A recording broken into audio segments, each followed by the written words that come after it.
మెదక్ గడ్డ మీద ఈరోజు మన ప్రియతమ నాయకులు రేవంత్ రెడ్డి గారు ఎంపీ ప్రచార కార్యక్రమంలో నీలం మధు కోసం వచ్చినందుకు మరి వారికి వేలాది మంది ఆహ్వానం పలికినందుకు మీ అందరికీ కూడా ముందుగా శిరస్సు వంకి నమస్కరిస్తా ఉన్నాను.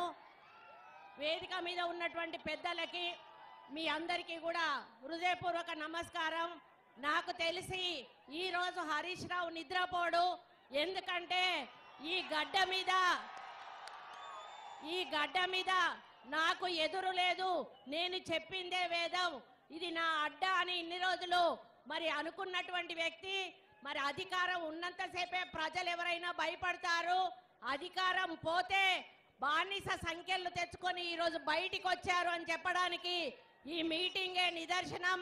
అన్న ఇక్కడ హరీష్ రావు బాధితులు కోకొల్లలుగా ఉన్నారన్నా, ఎప్పుడు అవకాశం వస్తే ఆయన మీద పగ తీర్చుకుందామా అనేటువంటి పద్ధతిలో ఉన్నారు. ఈ రోజు వాళ్ళకు అవకాశం వచ్చింది. ఒక బీసీ బిడ్డను, ఒక ముదిరాజ్ బిడ్డను మీరు ఇక్కడ క్యాండిడేట్ గా పెట్టి వాళ్ళకు అవకాశం ఇచ్చినందుకు మీకు ధన్యవాదాలు తెలుపుకుంటూ, మరి మనమందరం కూడా మన బీసీ బిడ్డ ముదిరాజ్ బిడ్డను భారీ మెజారిటీతో గెలిపించుకుందామా? మన బీసీ నాయకులు అందరు చేతులెత్తండి. బీసీలు ఎంతమంది ఉన్నారు? ఇంతమంది ఉన్నాం. మనం ఒక్కొక్కరం 10 ఓట్లు వేసినా సరే మన ముదిరాజు బీసీ బిడ్డ మరి భారీ మెజారిటీతో గెలుస్తాడు. 1,00,000కు తక్కువ కాకుండా మెజారిటీ తీసుకురావాల్సిన బాధ్యత మనందరి మీద ఉందని తెలియజేసుకుంటూ, బీసీల ఐక్యత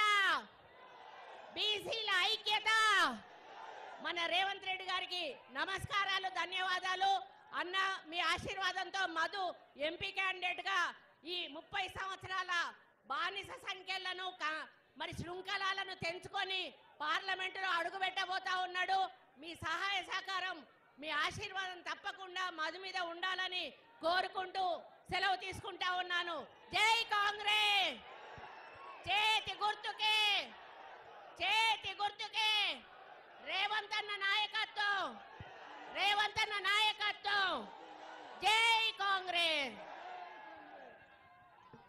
ఇప్పుడు మన మెదక్ పార్లమెంట్ అభ్యర్థి బీసీ బిడ్డ, పేదింటి బిడ్డ నీలం మధు గారిని మాట్లాడాల్సిందిగా కోరుతా ఉన్నాం. జై కాంగ్రెస్, జై కాంగ్రెస్.